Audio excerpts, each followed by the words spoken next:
Hello, and welcome to another episode of Not a Life Sentence. My guest today is English, but currently lives in Saudi Arabia. He believes in working hard, having fun at the same time, and is not afraid of crazy ideas. And when I say crazy, I means uncommon. Until 2017, and for 30 years, he was the global retail director for Ted Baker. Chris Brown, thank you so much for joining me today. How are you? Thank you very much, Carla. I'm very well, thank you. Looking forward to chatting and seeing what we uncover. Lovely. Chris, you once went to meet Steve Jobs at his request. Yes, And when he came to shake your hands, he didn't look you in the eyes. So you refused to shake his hand and you asked him to look you in the eyes. Would yes. you call this, is it values? Is it manners? What would you call it? Principally, I'd call it manners. I was very much brought up to meet the person's eyes when you shake hands. And it's become a joke now, hasn't it? When you clink glasses of wine to really Yes. stare into each other's eyes. But I always did that, and I think my mother wouldn't have forgiven me if I hadn't. But I think it's a values thing too, then, because absolutely, I have as much value on the planet as the very famous Steve Jobs.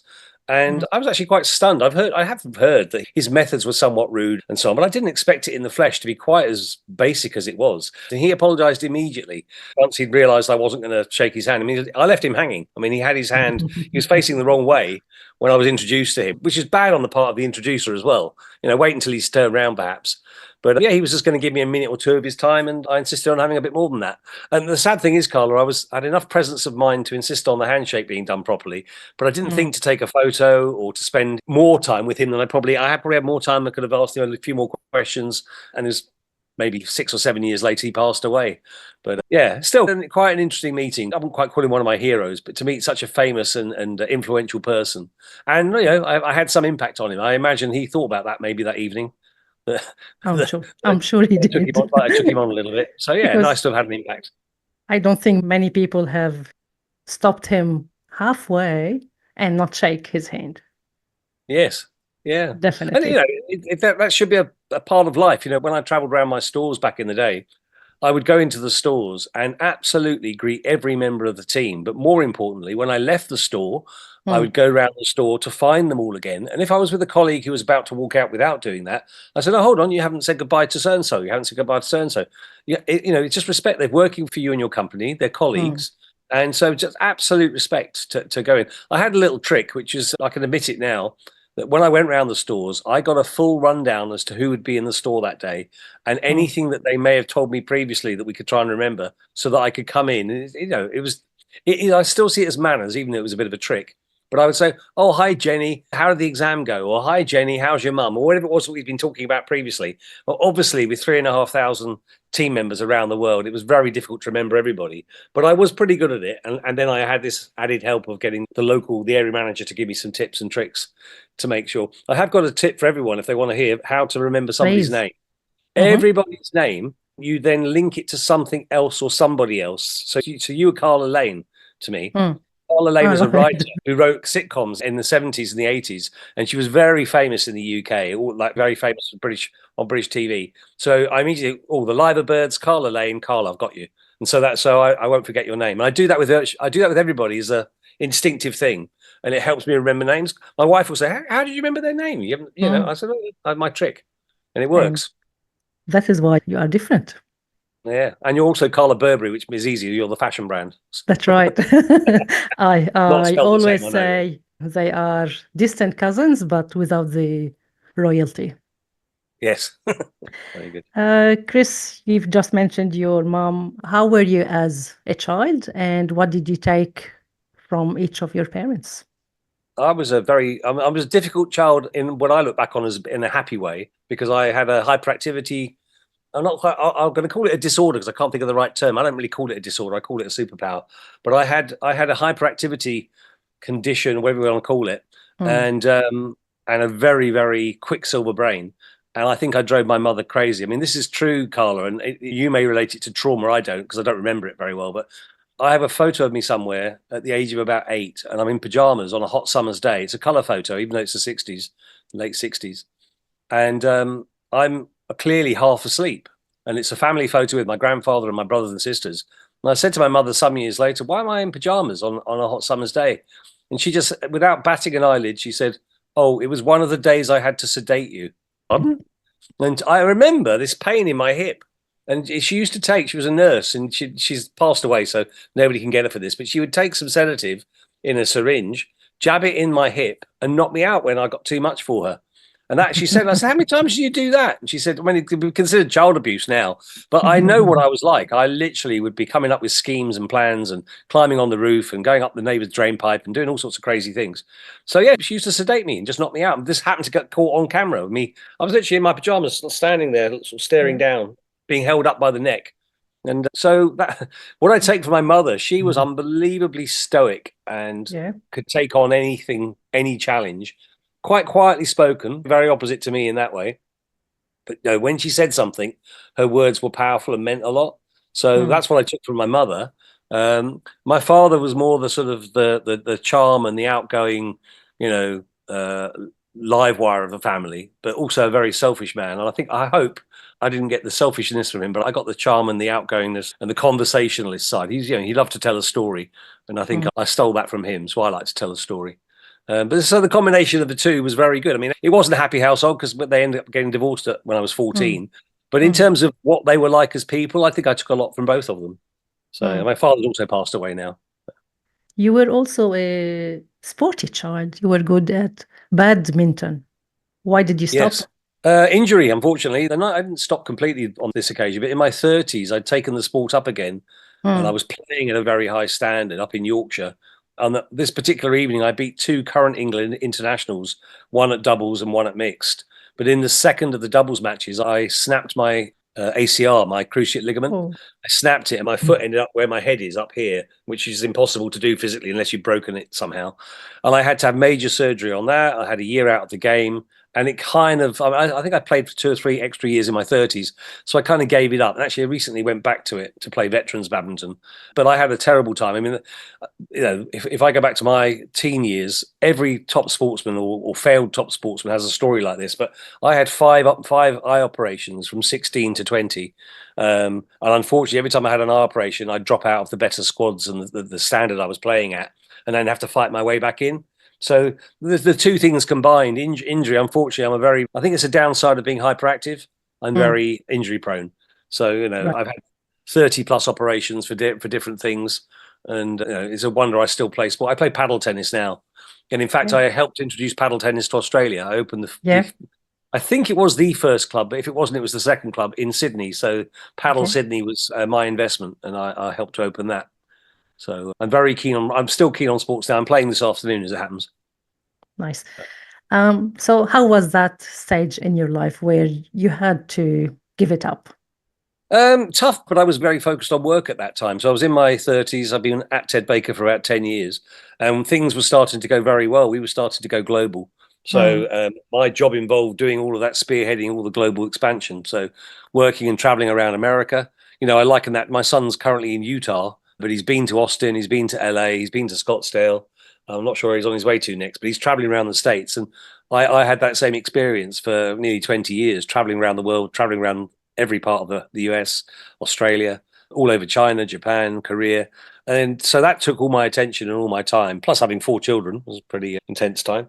So no, I Definitely. mean, I think the sport just had to take a back seat, unfortunately. And most people that knew me said, you're better off not playing the sport because you just get injured anyway. So I play sport. Think of Rafael Nadal, compared to Federer. Rafael Nadal's all energy and strength and putting in the extra run to get the ball. That's what I was like. I wasn't the Rolls Royce. I wasn't the Federer type player. I was more the determined type player who puts everything into it. I'll give you one example. Playing squash years ago, I dived for a Mm. ball that was completely beyond me. I got the ball, but I head butted the wall. I smashed Oh, into the wall, but because it was a corner on a yeah. squash court, I head butted both sides of the wall and knocked myself out. And I came to in the reception of the sports centre wondering what had happened, but I actually knocked myself out playing. So give you some idea just how sort of fierce I was as a competitor. Are you as fearless in the business world as well? I think so. Yeah, I think that was the driving force. I mean, my obsession in business was excellence and constantly analyzing what we were doing to find the gaps and to see that it was excellent. So something that I came up with, you're like this as a crazy story that I kept secret from some of the other directors. Not really, I didn't really keep it. It was more I didn't tell them because it wasn't their business, but I didn't tell them. We created this event called Excellence Day. And Excellence Day was one day of the year, which we built up to. We had a whole sort of 10-day period leading up to Excellence Day when we encouraged people to time their haircut or their trip to the hairdressers for the week of Excellence Day or the day before, ideally. So on Mm, Excellence Day, you were feeling really good about yourself because you had a new haircut. And you'd wear your very best outfit, wherever that was. So for the men to dress up in suits, the women to dress up as if they were going out. And this is to work in a store, don't forget. So you're working in a store of our 500 locations around the world, and everybody's doing it. Every single person's doing it. And the Excellence Day preposition wasn't for the customer, it was for your colleagues and for yourself to be for one day only the most excellent version of yourself. So we mm, asked everyone to go to bed early, ideally for at least an hour, and then give us back that hour the next day by coming in an hour early and donating that to the company for free. But if they came in for free, which they all did, it wasn't like you get sacked if you didn't do it. It was more like a join the team, be part of the team. We then provided breakfast everywhere around the world. Now, where we could, it was a cooked breakfast. Where we couldn't, it was the best breakfast we could provide. Usually served by the management of the store, but that wasn't necessary. That wasn't part of it. It was just they were the ones in early who'd opened the shop up. And then all day long, just to keep thinking, am I doing everything the very best I can be? Whether it's breaking up cardboard boxes, whether it's putting stock away, whether it's serving a customer, whether it's doing the till, whether it's cleaning up in the stockroom, whatever aspect of the job you were doing, and any personal behaviors and your conversation too. So you to be funny, enjoy yourself, entertaining. And if you feel yourself dipping, which we all know in a day, some people dip, we'd say, take time out and say, I'm not feeling so excellent. I'm going to take some time out. But your colleagues to try and boost you up again. And all across that day, all around the world, everyone would attempt to be excellent. Now, the point wasn't sales, but what happened was, and every time we ran it, the sales went up 30% globally. you would. But the whole point of Excellence Day is why is it only one day? Why not be excellent every day? And I don't achieve it. I don't think I do, but I try to be excellent every single day. My quote from the One Golden Nugget world was choose happy every day. Wake up, choose Mm, happy, and get on with your day in a happy mood. Well, I try and do that. I try and wake up and go, right, another day, be happy, sad, or somewhere in between. I'll choose happy and see how I get on. And I try to give that spirit to the teams. But the Excellence Day became a day that everyone looked forward to. And we eventually we started doing competitions and some fun events and so on. And I will just tell you the additional story to Excellence Day. We ran a mm, thing on Excellence Day, which was the best customer service and experience of the day.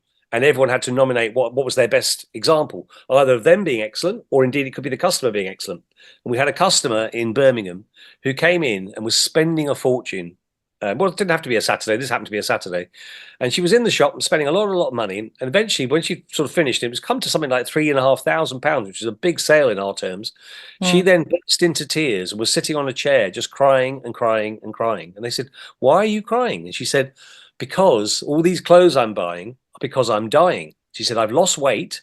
She said, I'm normally mm, out of size 18. I can't fit into Ted Baker, but I've lost the weight. For the first time, I've lost the weight because of my cancer. I can wear the clothes. I'm buying all these for my last big party, my last trip somewhere, my last whatever.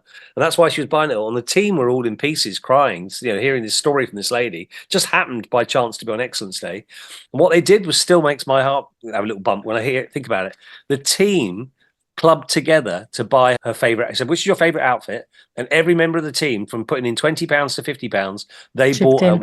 one of the chipped in and bought the outfit, and that just broke her heart. She was like, "Oh my god!" I mean, it was worthy of going into the newspaper as a story, just a beautiful story. But what a special thing to happen! It was almost like fate came together to make that happen. Our Excellence Day.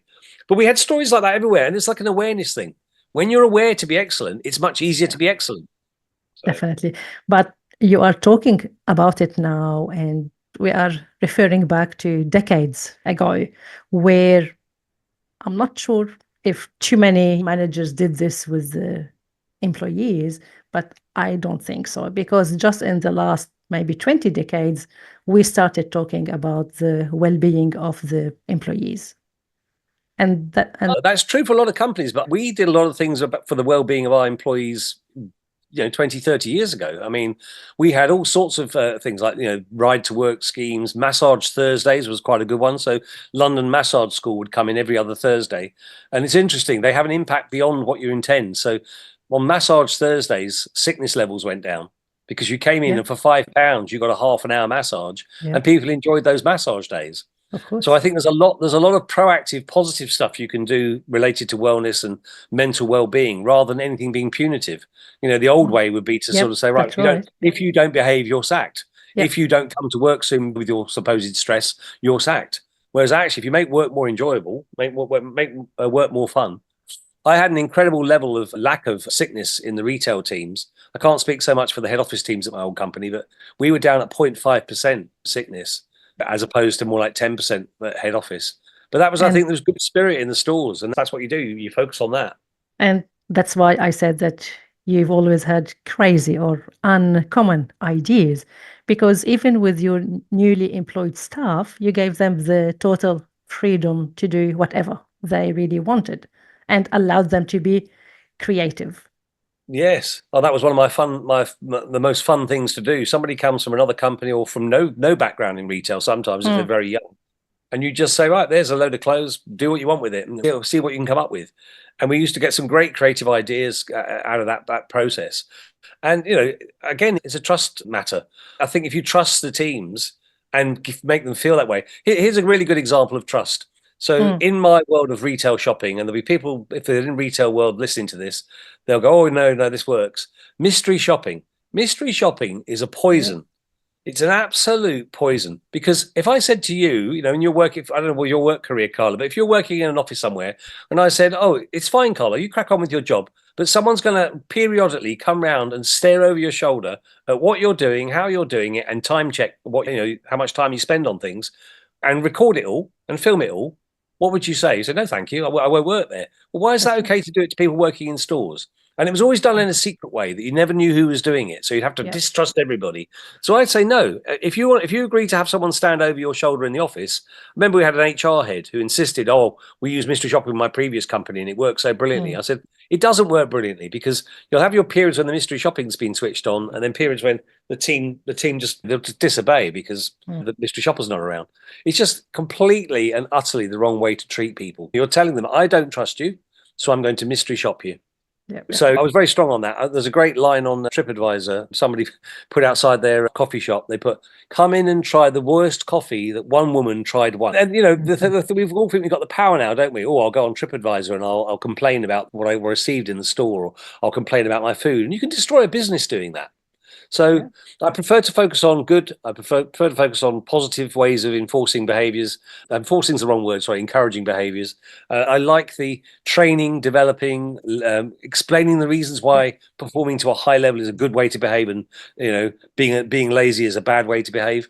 And what I found was the stores became self-policing. If you came Yeah. into a store and you didn't have the desire to work hard, which some people don't, some Yep. people are at a place in their life where they want to just get away with the minimum amount of work, the teams would find you out. They wouldn't allow Yep. you to get away with it for long. So you'd either join the team or you'd leave. So I Yep. do believe we achieved that after a while. We had this spirit and a culture of high achievement and enjoyment. And it's much, much more fun in coming into a store with lots of stuff to do, a nice busy day ahead of you. You have a busy day and the day whistles by, if that's what you want it to do. If you come into a store and you don't work very hard, the day is going to go very slowly for you. Yeah. And I guess you have started what now we know as teamwork as opposed to the individual one. Yes. Yeah. One of my first jobs in retail, I took away the personal commission aspect, and I said, can we try Mm, something different? Which is that if we all achieve, we all get paid. So that mm, there's not this. It was a shoe store, and it was a bit dog eat dog in terms of how they serve the customers. And this isn't working for the customer or for us. And there was one particular guy who literally almost pushed people out of the way to get to the customers, and then he would lie slightly to get his sale through the till. And I just said, look, you can use that force for good so that everyone achieves. And we changed it. And we changed the whole company. I changed my store as a trial, and then we mm. changed the whole company system. And I used a version of that system in Ted Baker. You achieve as a team, so you get paid out as a team. It's a simple, obvious thing to do, but so many people don't do. In America, it's still very much the norm to have personalized commission. Yep. And as you know, they have a tipping system there that you get paid very little to work in restaurants, but your tips are high, which great, but it's mixed, I think, in terms of your experience. Of course. I was so happy to read that you don't believe in luck and that you get a little bit not happy when someone calls you lucky. Are you able to elaborate a bit on this? Yeah, I think it's a cop out to say. I often get people saying to me, "You're so lucky. You're lucky that you have achieved these things, or you're lucky that you've been to these places, or you're Mm, lucky that your life's the way it is." And I was like, I've always thought this. No, it's not. It's not. It's not because I'm so brilliant that everything's gone my way. I've worked incredibly hard. There's a great right. line from the golfer Gary Player, who I saw at a clip the other day. He's 89 and still hitting the ball quite a long distance. Six-time major winner, I think he was. And he said, it's very funny. He said, the harder I practice, the luckier I get. And I love that line as a way of thinking about life because, Mm, I always, I've got two brothers. I'm not maligning them, but they'd never had my work ethic. As a 12-year-old, I was getting up at 4:35 in the morning to get to the newspaper shop to go and mark the papers up. So I was there before the other newspaper boys were there. And I started realizing very early on, hard work can get you places. I worked in a pet store and I went out. I was told to have a break by the store manager, the owner of the store, Mr. Checkets. He said, go and have your break. And so I went out to have my break. I'd only been there about 6 weeks, 6 Saturdays. And while I was out there, I didn't want a break. So he drank a lot of tea. So I'd already had mm, 5 cups of tea. So I didn't want another cup of tea or anything else. I'd eaten my sandwich I'd bought earlier. So I broke up the boxes that all the cages and the food and the fish tanks had come in the deliveries through the week. Part of my job was to break the boxes down, flatten them up, and then tie them up with string. And there's a lot of them. So I was in the warehouse at the back of the store doing that. And he came out and he went nuts. He said, "What are you doing? I've told you you're on a break. You don't just go and do what you want to do. You're not getting another break." And I went, "No, this is my break." I said. And he went, "What?"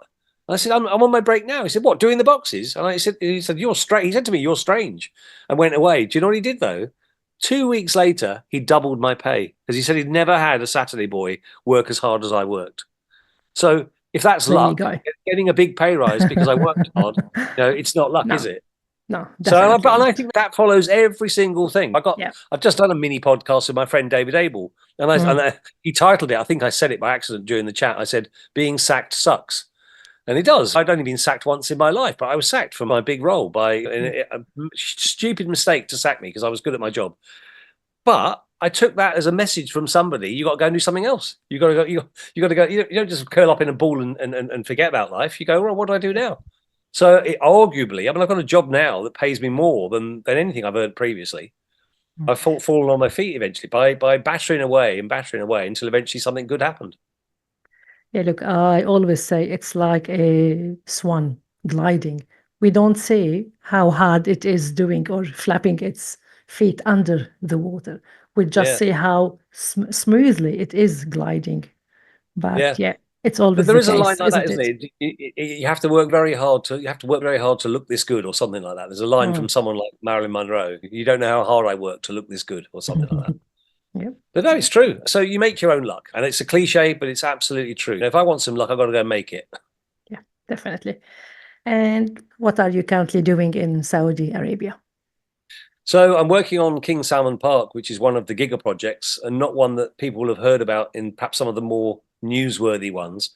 But why King Salman Park's incredible? It's the middle of Riyadh. So Riyadh's a city of I think 8.5, 9 million people, and we are building a park. Which it was the desert. Riyadh was a desert. There was a wadi there with a Mm, little bit of water, but basically it's a desert.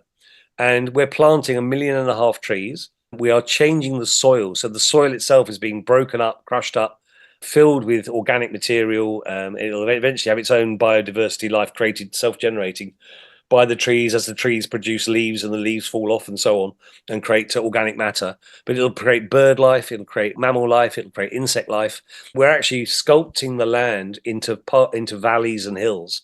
So they'll have its own new typography in the middle of Riyadh. And it's going to alter the temperature of Riyadh ever so slightly, not hugely, but all the water, because some people go, "Oh, what about all that water?" All the mm. water is recycling wastewater that already exists. So it has All a right. totally sustainable footprint as well. It should create the most remarkable environment to have a forest in the middle of a city. If you think about Central Park in New York, Mm, if anyone's been there, or Centennial Park in Sydney, or any of the big parks of the world, yes, mm. they have trees and they usually have some water, but they have a few trees and maybe some water. we've got 1 million trees. It will be an absolute forest of Yeah. multi-species. So not just going to be palm trees. And it'll be somewhere that will just transform the lives of every single person in Riyadh. And it's the gift of the king. So it's the King Salman, who's I think 88 or 89. He's spending $40 billion of his own money to gift this park to the nation.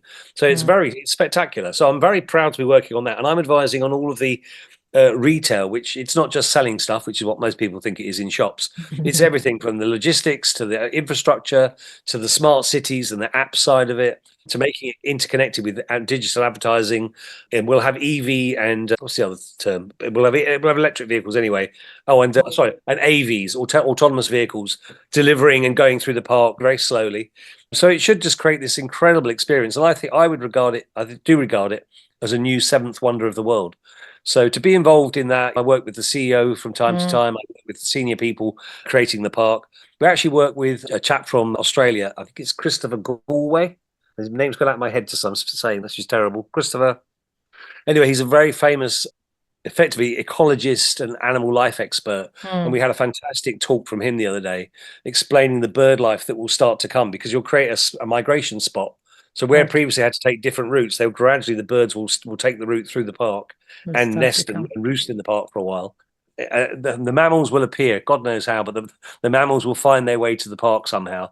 So you will end up with a whole ecosystem living in the city.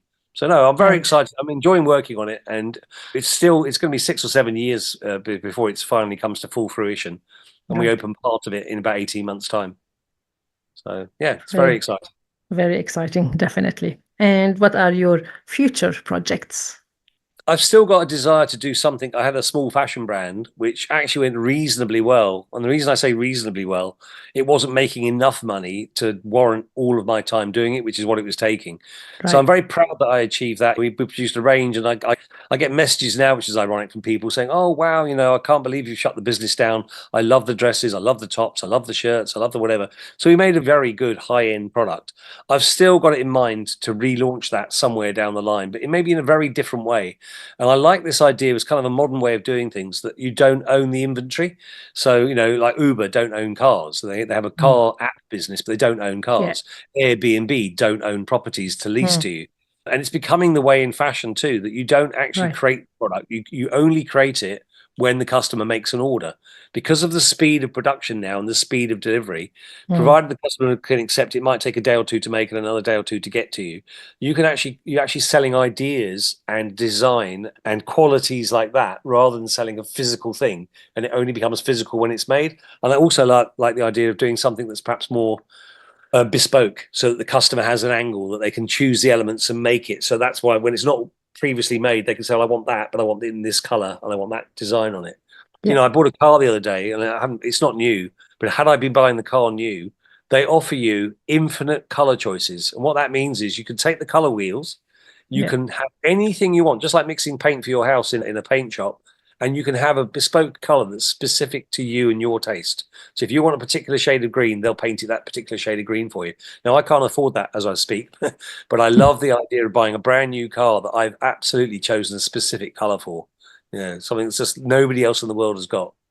And I think that's Right. where we're going. So I think the world of tech is getting interesting. The other thing to say, Carla, is I'm obsessed with future anything, not in a pure tech way, but just the ways in which the future tech of the world can make the world better. So like AI, for example, the fact they've created, I love this idea, scammers that ring you up. Just before I came online to you, I had a scam phone call ring me up trying to say that there was a problem with my computer. And I always entertain them for a minute or two. I said, oh, yeah, hold on, let me just get the computer for you. And I say, yeah, I've got all that. Yeah, you keep talking. And I put the phone to one side and drink a cup of tea. And I just keep them tied up because I know that whilst ever I'm doing that, it's stopping them annoying someone else who's more vulnerable, who's going to get caught out. But you can Yeah. have an AI device now answer your calls and act Yeah. and answer the questions in real time. You can just find it demonstrated on Instagram. And I just think it's fantastic that, provided we're careful, I think AI and AI enhancements to our lives could make life so much better. So yeah, I'm excited for that. I mean, I'm very, very excited for the future. I'm excited to see what. I don't believe everything was great in the past. I think there's plenty of great stuff now. I like take music. You'll have people saying all the time, "Oh, there's no great new music right now." No, that's because you've got old and because you've stopped listening. You've And stopped living. yeah, my father would have hated the punk music that I liked, and yet the kids of today think the punk music's like, that's old fashioned and that's out of date. So, it's Of every course. generation has its own thing, and it should do. Your My kids, I'm sure, they don't want to listen to what mum listens to, which is great, as they should do. definitely not. But my daughter loves ABBA. Well, they've gone crazy for ABBA, haven't they? Funny enough. And then another thing I saw this morning, somebody doing a reworked version of Don't, well, I'm not sure what the song was called. Don't Go Chasing Your Emotions. Do you know that song? Don't Changing Your Emotions? Lay All Your Love on Me. Is that what it might be called? Yep. Anyway, she sang the most beautiful, slow version of that. And I thought, Yep. you can reinvent old tunes and take lyrics and twist them. So, Definitely. My motto has always been that just like our wardrobe, we expand it on yearly basis or every season. I believe that with our uh, skill sets, we need to add to our skills on yearly basis, and it looks yes, like you are doing so. Every year you are getting into something, or every stage in life, you are getting into a new project, something new where you are learning, you are sharing your past yes. experiences and lessons, which is awesome to see. Yeah, and you know something? I do think that's the most important thing is be aware. I said it on another call a while ago. We've got skills. If you get to a certain Mm, age in life, you've definitely got skills. And actually, it almost doesn't matter how you've got there. You'll all have skills depending on the level of you've tried to achieve to, of and course. you should never stop. It's lifelong learning. I can't really show you around where I am now. I'm actually in the cottage. I've got a cottage and then a main house. But I always Mm, tell people I've got something like 9 bookshelves. And people are like, wow, that's amazing, 9 bookshelves. But every single book on the bookshelf has got another book behind it. So when people go to my lounge and they see a floor to ceiling, I think there's 11 shelves on each side of the fireplace. They go, wow, I've never seen anyone with so many books. I'm like, no, hold on. Every book you can see, there's another book behind it. And those are only 2 of my 9 bookshelves. And then I've got boxes of books. I've actually sadly had 2 uncles pass away in the last couple of years, and none of their families wanted their books. So within reason, I took them all. I couldn't take them all, but I took a lot of them. One mm, uncle, when I actually saw him days before he died, he knew he was passing away, and mm. he said, "Look, take these 2 boxes and then come back for the rest." And all his sons are happy because they're not book readers like me. But I've taken them all. My wife's like, "What are you going to do with those?" I'm going to read them. I'm going to read them all. Yeah. Yep. Chris Brown, thank you so much. Appreciate your time. Yeah, lovely to speak to you, Carla. Take care.